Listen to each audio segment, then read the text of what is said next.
ये mid point theorem और उसका कन्वर्स है, साथ साथ करा रही हूं ताकि कंपैरिजन हो जाए और कोई डाउट ना रहे। ठीक है, इंपॉर्टेंट है। स्टेट एंड प्रूव आता है तो आपको स्टेटमेंट लिखनी है और प्रूव करना है।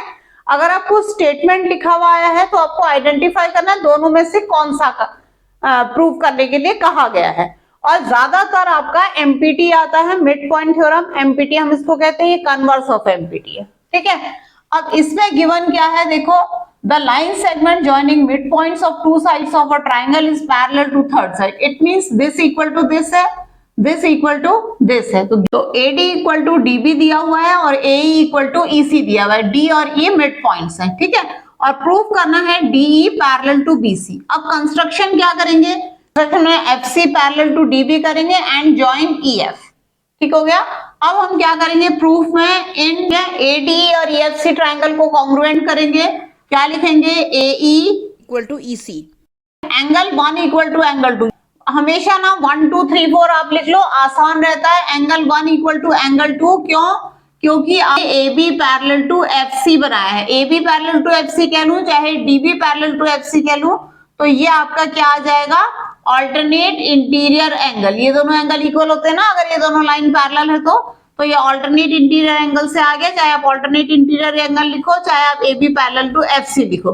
ठीक है, उसके बाद आ गया angle 3 equal to angle 4 vertically opposite angle. ठीक है, तो अभी ट्राइंगल ADE कॉन्ग्रुएंट टू हो गया है ट्राइंगल। अपने कॉन्ग्रुएंसी में आप देखो हमेशा डैश लगाना है, E की जगह पे E आना है क्योंकि एंगल 3 एंगल 4 के इक्वल है। A की जगह पे C आना है तो यहाँ पे आपने C कर दिया और D की जगह पे आप F कर लो। ठीक है, तो CFE ये आया है आपका ASA कॉन्ग्रुएंस से। ठीक है, ये हो गया AD इक्वल टू FC हो गया CPCT से।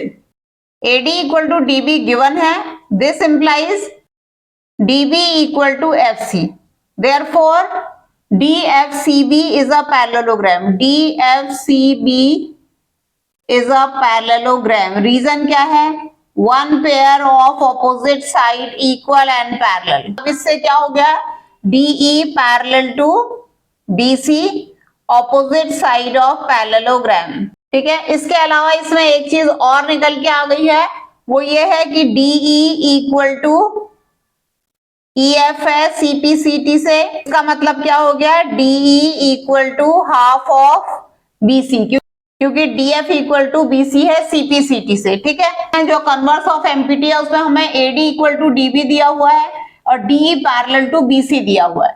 AE इक्वल टू EC हमें प्रूव करना है कि E भी मिड पॉइंट है। D तो मिड पॉइंट है ही है, E भी मिड पॉइंट है। तो कंस्ट्रक्शन सेम कंस्ट्रक्शन करेंगे, हमने पैरेलल बना दिया तो ज्वाइन कर लिया EF को। अब यहाँ पे क्या हुआ था, पहले हमने कॉन्ग्रुएंसी की थी और बाद में हमने इसको पैरेललोग्राम प्रूव किया था। यहाँ पे हम पहले पैरेललोग्राम प्रूव करेंगे, बाद में कॉन्ग्रुएंसी करेंगे। ठीक है, तो ये डिफरेंस है।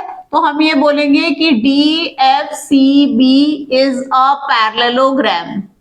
क्यों, क्योंकि DF तो पहले ही पैरेलल था BC के।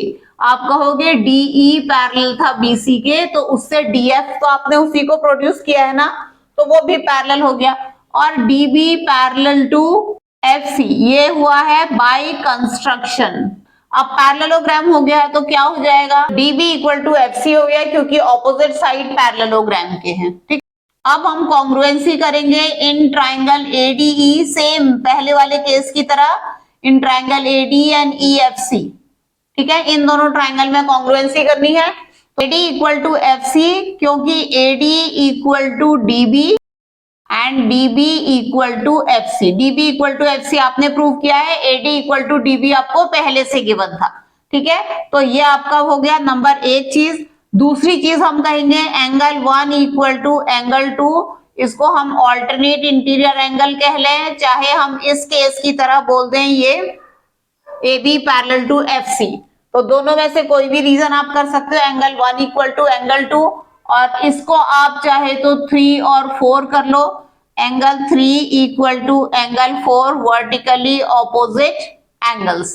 ठीक है, तो अब आपका जो ट्राइंगल ADE है वो कॉन्ग्रुएंट हो जाएगा ट्राइंगल 3 आपने डैश लगाए, A की जगह पे आपका C आना चाहिए और ई की जगह पे ई आना चाहिए, तो ये तीसरे नंबर पे ई है, ई लगा लिया। ये क्या था, सी एफ ई, तो यहाँ पे आपका एफ आ जाएगा, ठीक है। और ये किससे हुआ है, angle angle side, angle angle side, तो ए एस से ये आपकी कॉन्ग्रुएंसी हुई है, समझ में आ गया। तो ये हो गया है, तो अब क्या आ जाएगा आपका ए ई, ये देख लो ए ई इक्वल टू सीई, ये आपका हुआ है सी पी सी टी से, ये हो गया। और उसके अलावा यहां पर भी जो डी है वो क्या आ जाएगा, हाफ ऑफ बीसी, तो ये आपका प्रूव हो गया, समझ में आ गया ना, दोनों में सिमिलैरिटी और डिफरेंस। तो अब कंफ्यूजन एकदम नहीं होना है, ठीक है।